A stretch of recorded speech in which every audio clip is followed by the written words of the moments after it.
menjadilah seniman dan seniwati yang beretika. Sadurunge nembang ngaturke panuwun lan salam hormat kagem Bapak Kepala Desa, perangkat, para sesepuh, warga masyarakat Kanorejo, Bu Kesi. Monggo. Inggih Pak Dalang. Sugeng dalu. Assalamualaikum warahmatullahi wabarakatuh.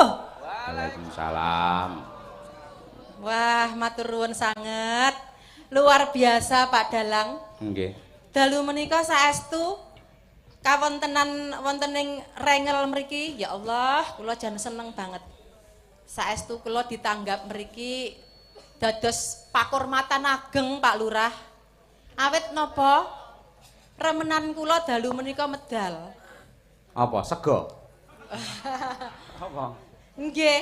Dadi setunggal warga masyarakatipun grapyak-grapyak semanak tur mboten celutak. Wah, sampean. Saestu sopan-sopan. Ping kalihipun para panitia anggenipun nyugata ngurmati kanca-kanca seniman iki wau luar biasa. Kula dugi pondokan para panitia monggo-monggo Bu Kesi. Monggo Bu Kesi mlebet pinarak Bu Kesi. Monggo dipun dahar niki enten gedang enten napa-napa. Monggo Bu Kesi. Mongko durung enek apa-apa. Saking gupuhe panitia. Pramila saestu dalu menika kula ngaturaken panuwun ingkang tanpa upami kunjuk sepisan Bapak Kepala Desa Pak Yanto Sarung. Aja dimbuhe aja melu-melu ora.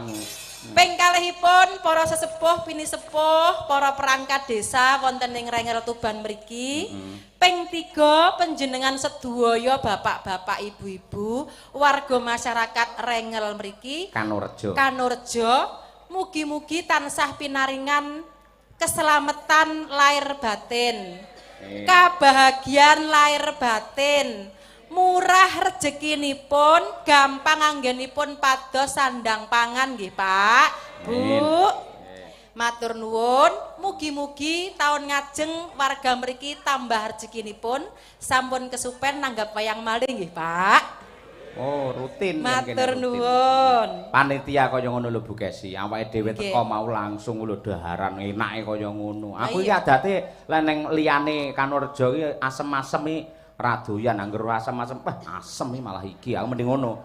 Nek kene aku mencoba walah segere kaya ngono. Urung bangsane apa mau sing ungkusan-ungkusan walah. Pepes. Pepes. Ini munggah panggung iki lho suguhane bapak-bapak panitia juru ladi luar biasa tenan. Pokoke cekake arep mbledosne weteng ya ning Kanorejo iki. Ayo. Lah nggih Pak. Lah nyuwun sewu niki lho gedange ageng-ageng. Sik to arahmu iki ning endi arepe kok iso gedange ageng-ageng lho. Pisang. Pisang. Oh iya. Mengko yen rantek ning kene arep tak gawa mulih ning Solo. Wah. Iki ketok iki pancen nadyan sinden kondang nih wis kawentar sinden Surabadok. Dadi anggere enek panganan ning panggung masuk tas. Lho Pak Dalang, awake dhewe niku mboten kena munafik lho. Pripun? Awake dhewe niku dalu niki ditanggap, diparingi rezeki, mengke tekan ngomah nggih blonjo, tumbas beras, tumbas sayur, tumbas buah-buahan. Nggih napa mboten Pak, Bu? Ora apa-apa aku diarani sinden Surabadok. Tak akoni ya pancen. Iya. Mula saiki wetengku mblegendong. Sing anu mau aku maca chattingan ning YouTube ana sing aku ya kakune ya campur anyel. Pripun Pak Dalang? Mbak Lia kok gede sekali apalagi hamil ngono jare. Ya tak saure nang nggih niki pancen lagi hamil ning jero isine speaker jare. Lah, penggemar YouTube kuwi chattingan yen komen kok ya lucu-lucu. Ning nggih matur nuwun. Tondo tresnane kalih Kuntadi channel ngoten. Pramila menika di live streaming saking mriki piyambak pemerintah Desa Kanorejo ugi live streaming. Ayo monggo kagem ingkang tresna kalian desa mriki dipun subscribe, like, comment, share. Ayo. Nah, wedange teko. Matur nuwun, Pak. Wah, Pak. Oh, ya ampun. Nuwun nggih, Pak kaya tewerusan to, Pak jenengan paringi daharan unjukan kaya ngono kuwi. Ayo, luar biasa. Ya wis ijolana tembang Bu Kesi, Pak Lurah ngersake Sri Huning kok ya. Nggih. Tuban menika pancen terkenal kota Sri Huning. Pramila tembangipun Sri Huning Mustika Tuban. Karyanipun Rama Mara Sepuh kula, Bapak Haji Sukron Suwanda. Nggih, ya. Bapak edeke niki. Karo bojone dek-deke ora. Karo Pak Dalang apa kalih panjenengane karo bojone dheke. Wis, ha iya. Moko ya dosen lho. Ha iya. Lah nang omah ngono janjane pas enek tamu ngono ya basa mlipis jane. Ha iya. Monggo dipun unjuk Mas Dalang, monggo unjukanipun menapa? Menika wonten tamu saking Tuban nggih. Iya, ngene bar tamune kondur ninggali panjer langsung dheke menteleng karo panjere gorene kek. Ha iya wis. Ketok asline dheke kuwi. Dheke lho. Ayo. Boten, menika tandha tresna kula kalih jenengan. Kapan meneh aku iso guyon? Lho Pak, aku ya nang omah karo sampean kan basa. Ibaratnya aku rek ngladeni sampean wae dadak mlaku dodok. Lek ning kene kan iso guyon. Lah sampean arep nesu karo aku kan ora mungkin enek wong akeh. Ora mungkin. Karo arep nesu karo sampeane golek sing piye to, Bu? Sampean wis dosen sinden kondang suarane apik, ayu, karo bojo gemati, karo anak-anak tresno. Arep golek sing kaya apa to, Bu? Lah iya to, wis iso manak, papat sisan. Lha ya kaya sapi manak melahirkan peputra ngono lho. Nggih. Ha nggih Pak Dalang. Putri kangsu. Mikmu ora cecak mikmu. Cek. Ora kuwi Aji Mas kuwi kok malah cek ora. Putri kangsu lestieng warni sing eneng rekake golek bola. Ayo. Lah sing gampang diomongi, ayo. Malah mangan. Lah wis kaya. Neng mustika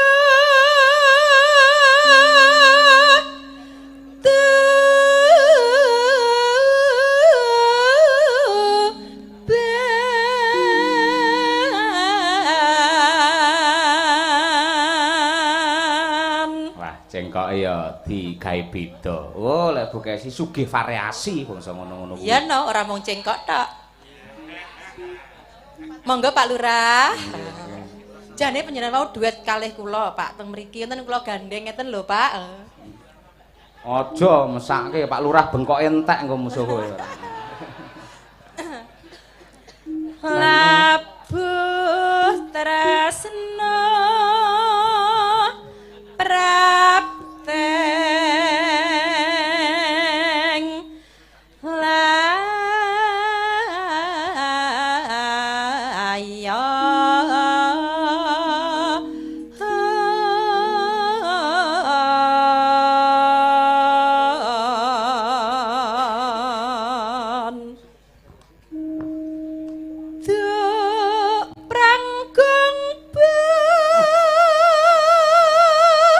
Cengkok enek. Lah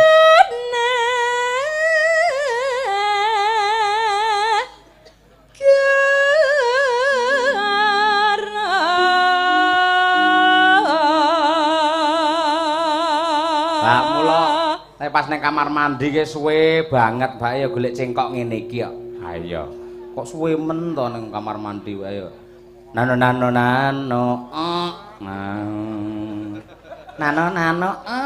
Ayo nemu cengkok pirang-pirang ora. Bebelo wirat maya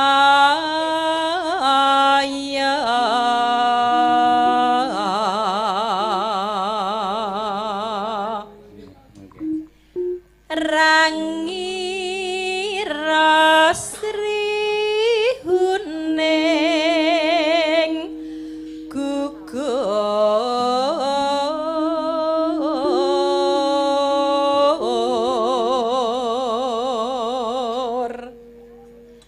mangka musti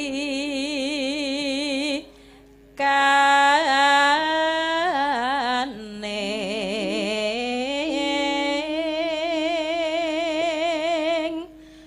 tuban.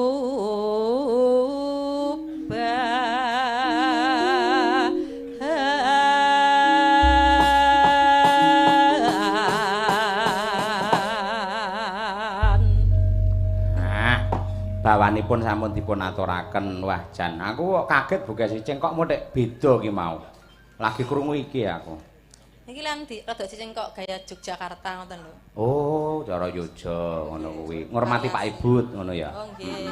Iya. Nggih no. Lek Pak Ibut ora mangkat ora ditokke. Ha iya. Ya menika salah setunggal panjenengan menawi Presa Kisena Nugroho.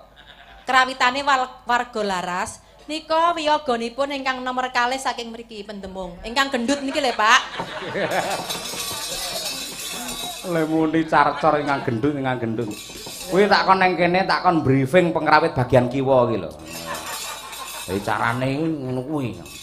Mau piye carane aja ngguyu tok ning suatu saat. Oh, ana ngono kuwi barang. Ayam. Nggih, Mbah nuwun. Lho, iki lho sing gampang wis dadi lho, ayo. Ayo elok isana. Iki mesti njaluk nembang anu iki, Gebir Loka bar iki dhek. Iya, heeh. Monggo Bu Kesi pamundhute Pak Lurah Sri Huning Mustika Tuban. Dados. Sri Huning Mustika Tuban. Laku tresna duweni sakaya pati.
Menika ugi wonten penonton, penggembira, pecinta seni budaya Jawa ingkang damel ageman kuning-kuning leret ireng. Oh, niku saking Wayang Mania Community. Sejatine paguyuban pandemen wayang. Sumpahe siapapun dalangnya yang penting wayangnya. Tegese ora nonton bualange sapa wae, waton ana wayang mesti kepareng rawuh ing kiwa tengene Bojonegoro, Tuban, Bluro, ngono iki panjenengane mesti do rawuh. Ya, mau wis foto karo aku. Wah, luar biasa. Matur nuwun saking BMC Mas Karno dan kawan-kawan. Ya, Ya, Bu. Katresnane wirat moya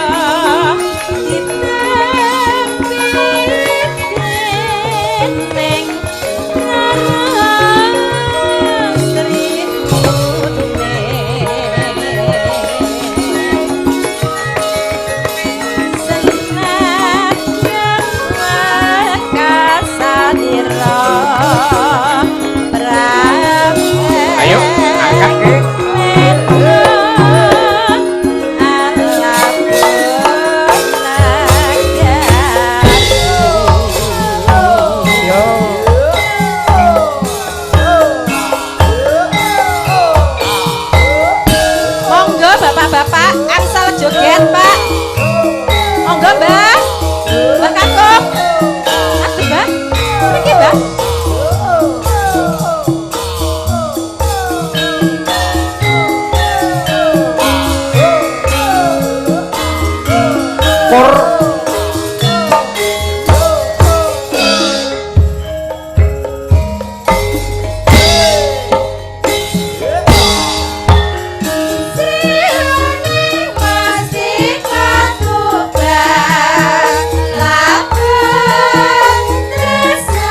Pak Dalang. Nggih. Wah matur nuwun sanget.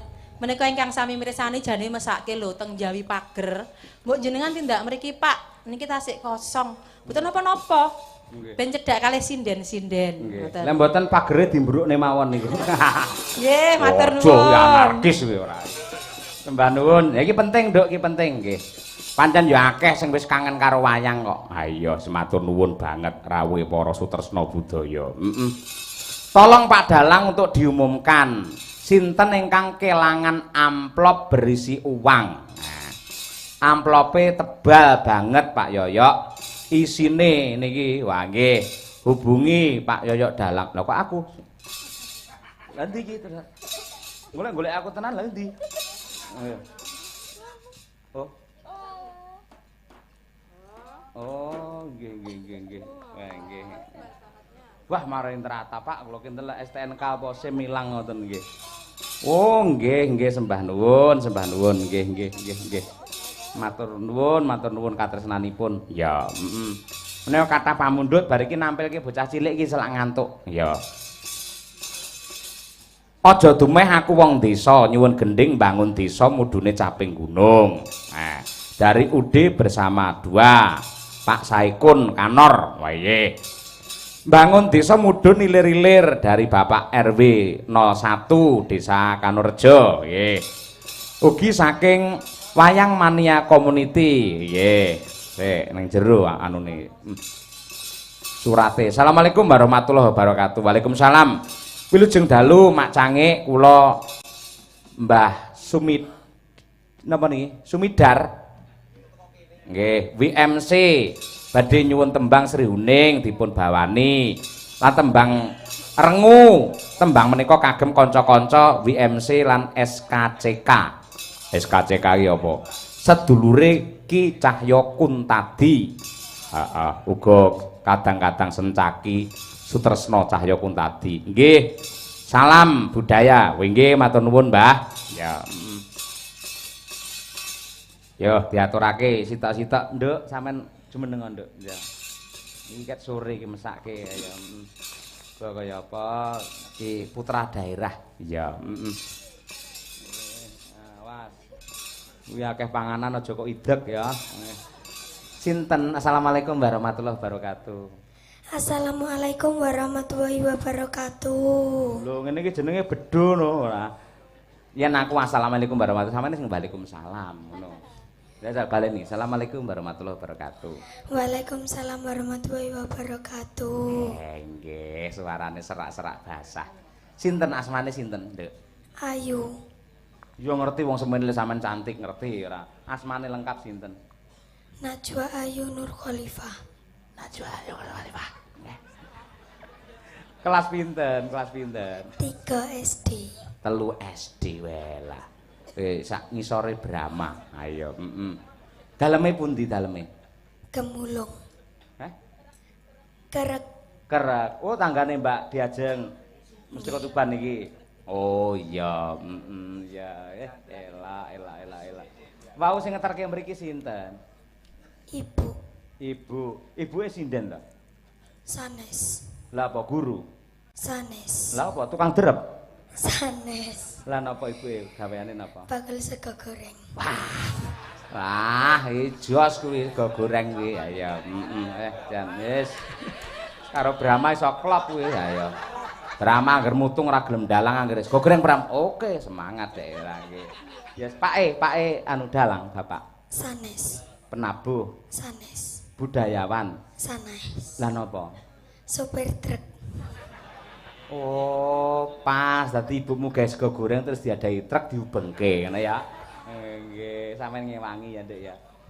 Apa sebabnya sampean kok seneng nyinden? Sebabnya apa? Untuk melestarikan budaya Jawa. Wah, elok. Nggih, jos. Sampean pengen nembang apa, Cahayu? Kepilut. Cah kelas 3 SD wis kepilut. Nggih. Sak tembang ra apa-apa ya Nduk ya mung kembang kok ya. Nggih. Coba menghadap ke penonton aja ngadep ning Pak Dalang. Ya kabeh ngerti lek Pak Dalang iki ganteng ning madhep rono ya. Nah, nggih. Nek kamerane barang kae karo bapak-bapak pirsa karo pasuryane sampean. Ngangge bawa, Nduk? Dibawani mboten? Mboten. Oh, mboten. Coba kaya apa kapilut nggih. Buka celuk niki, Pak. Nggih? Nggih, buka celuk nggih. Ya. Kalamun weruh sliramu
Soalnya peloprak dari Indro.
Dilanjut ya, dilanjut. Ula sawah sapa mendung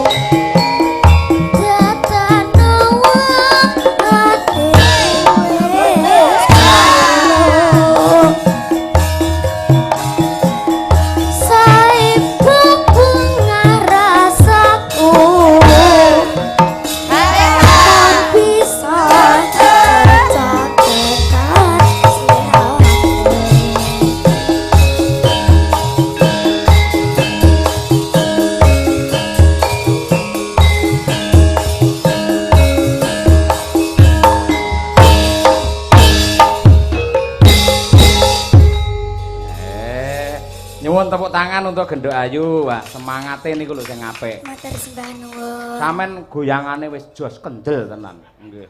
Ini ya kuwi lek sabuan rada kenceng lek mlotrok jarike cilaka, nggih. Kali ibuke kan ngancingi karo weteng ngono, dadi kancing lebokne weteng set ngono kuwi. Ayo. Elok sampeyan ning suarane dijaga ya, Nduk. Dadi aja dahar es, ya, ngerti ta? Es kuwi aja, banyu entah aja, ya. Terus gorengan aja. Pun mboten mam niku Pak.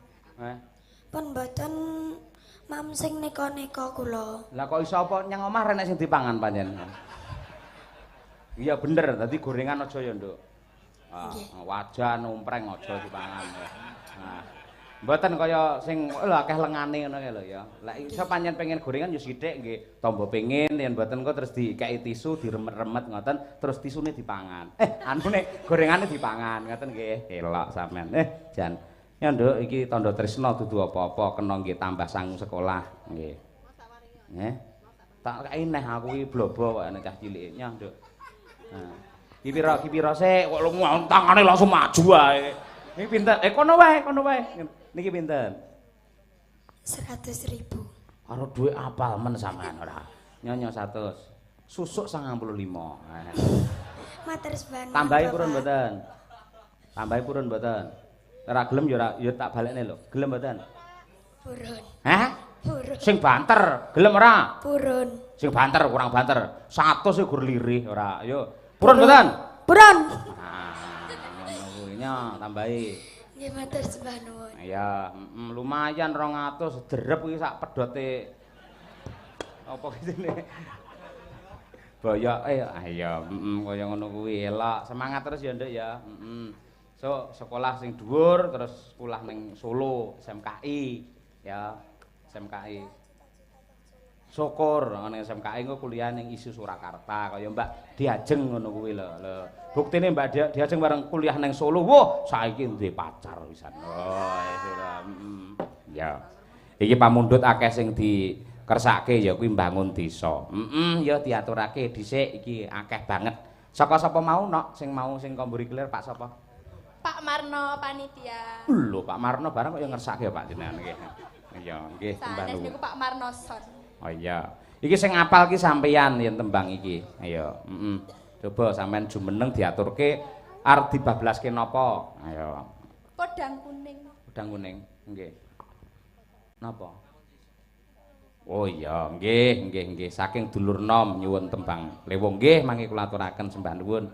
Ya nok ngadeg sik nok iki piye iki? Ayo iki lek daerahmu iki sing apal sampeyan iki. Bangun desa iki garape piye ngono terangno. Nah niki anak kula pek teng Solo, asline saking Kerek Tuban niki Diajeng. Nah, Mustika Tuban. Nggih. Mas Bayu. Mas Bayu. Wah, tahu to? Lah nggih cerak mriki ya Mas, nggih. Wah, nggih. Salam kagem Pak nggih. Nggih, luar biasa Mas Bayu. Ayo. Bayu Solo pun diudu, Bayu rengel Mas Bayu kuwi mbiyen nate kuliah nang ISI. Ayo, Terima kasih. Dalemmu cedhak ora kok kene? Ngen kula. Pinarak, Pak. Aku takon cedhak apa ora kok. Lah nggih cerak to, timbang saking Solo mriko.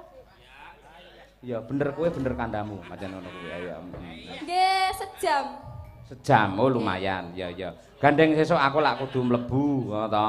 Mula ya sepurane ora iso mampir, ya. Mlebu napa? Neng kampus iso mlebu napa? Pertanyaanmu peh duwe pacar saiki ngeres terus omongane ora. Astagfirullahaladzim, mboten lho.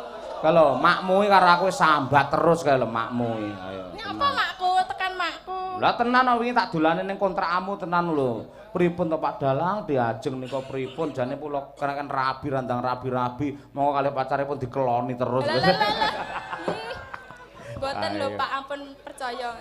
Nggih. Ketok wong wedok iki lek sik perawan awake saya lemu kuwi genah kuwi wis. Aku wis apal bangsa ngono kuwi nok tenan. Titenane anggere sik perawan kok saya lemu kuwi biasane mesti jamune cocok wisan ayo. Lah nggih kula mik vitamin terus lho menti. Biyen sik SMKI bocah walah tenan, Nduk, gawe kudung. Gawe kudung lugu meneng takoni apa-apa isone mung inggih, mboten mangertos. Lah sumangga pruwok ngono ae. Lah kula ngantos sakniki kalih wong lanang wis dicedhaki aku anu lho istighfar lho Pak. Istighfar. Lah dijiwiti. Kula astagfirullahaladzim. Lah pamane dicedhaki. Astagfirullahaladzim. Terus pamane kuwi disenggol. Astagfirullahaladzim. Lah dikeloni. Ya monggo. Weh. Ya maksudnya sampeyan SD bojono lho Pak. Oh iya. Ya wis ngono kuwi. Pokoke angger cah wedok saya lemu ki hafal aku kaya. Yes. Iki piye iki mbangun desa ana ki akeh sing ngersake. Nggih, niku tayub. Heeh. Engko angger sampean muni no mburi langsung jaranan. Oh ngoten. Berarti buka celuk. Celuk. Ah iya, celuk. Oh bonan.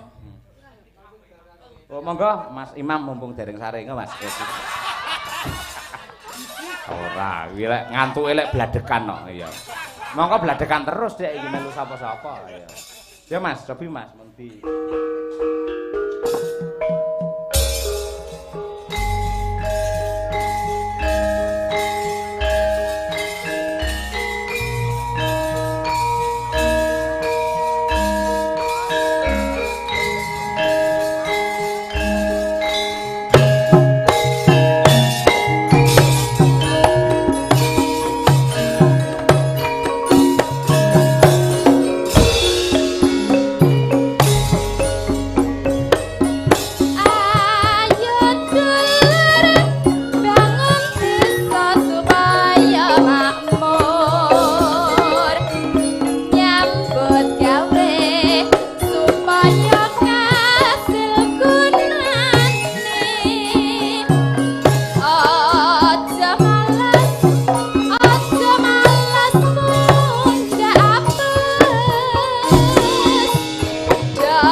Terima kasih no, terima kasih. Sesuk neng Kerek apa langsung neng Solo? Ten Kerek riyen. Oh iya, ninggali ibu ya. Nggih. Nah, cocok ya ngono kuwi sing jenenge anak sing apik ngono kuwi. Mau sampe ninggali pira ta pira niku dijoli pangestune wong tuwa. Walah. Kuwi ampuhe kegila-gila. Iya, Si jingkes ya, Mak. Siji meneh sing ngersake lewong iki coba tak aturi Mbak Uun Febriandari karo Mbak Tutik Trihastuti Retnawati. Wah ya, coba kaya apa? Mbak Uun menika saking Madiun, menawi Mbak Tutik saking Ngawi. Iya. Men diaturake berdua. Monggo berdiri, Mbak Tutik karo Mbak Uun ya.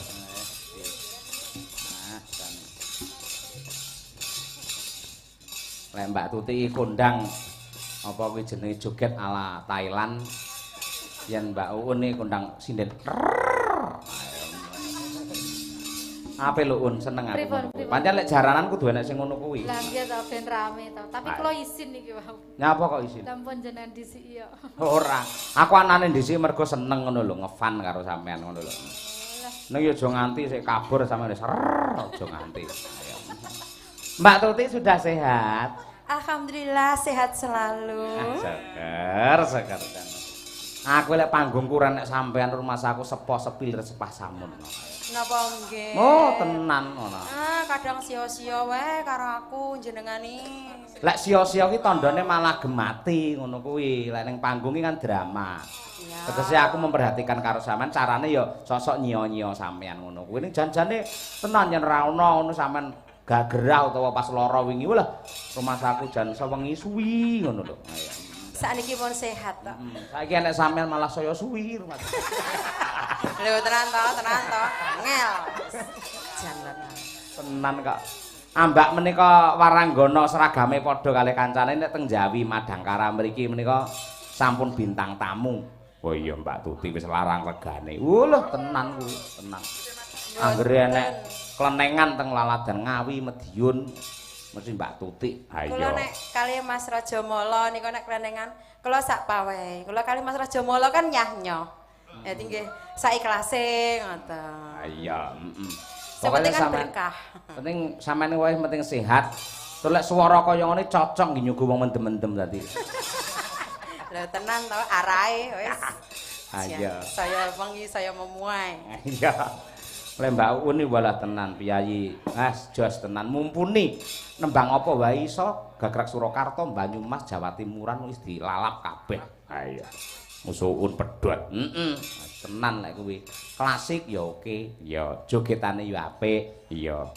Piyayine janjane biasane gandeng pinter, ngadi busana ngedi sarir walah temenanan ayo.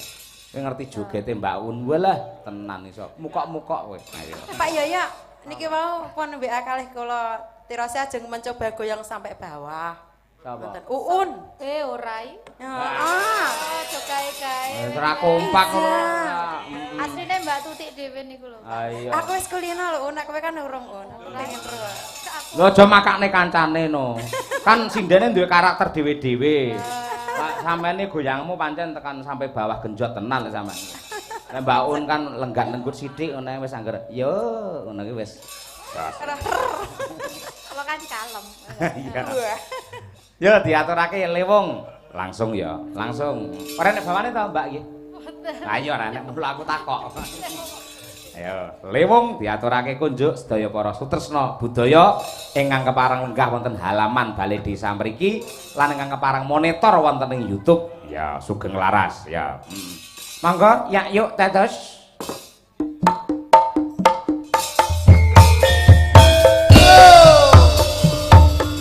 Masih bersama Madangkara.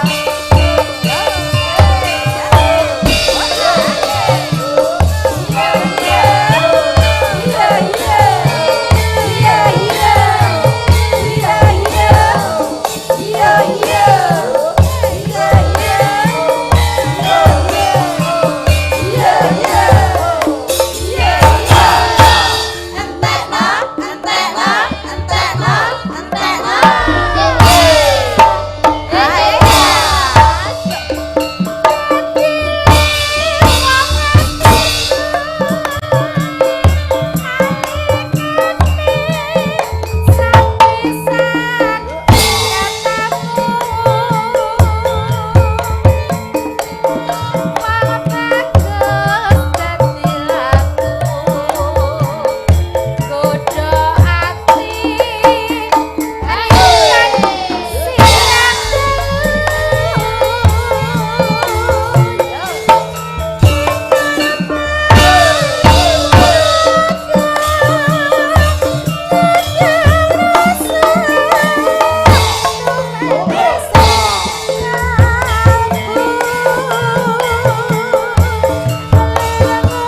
jaran ya luwes kabeh. Ayo. Pancen duwe alat ning omah doano. Ayo. Alat lho, Pak? Alah sampean duwe aku ngerti sampean duwe jangganong duwe kok ya. Oh, kowe sing kok nggih story kene ngangge apa iki jangganong ngisor daster. Wah. Ayo. Kaget lho kok jaran. Ayo. Lah iya sih. Ayo lek Mbak Tutik duwe jaran tenan ning omah. Kathah jarane niki. Heh? Kathah. Mbak Tutik to? Nggih, ten mriki nggih enten. Heh? Sabda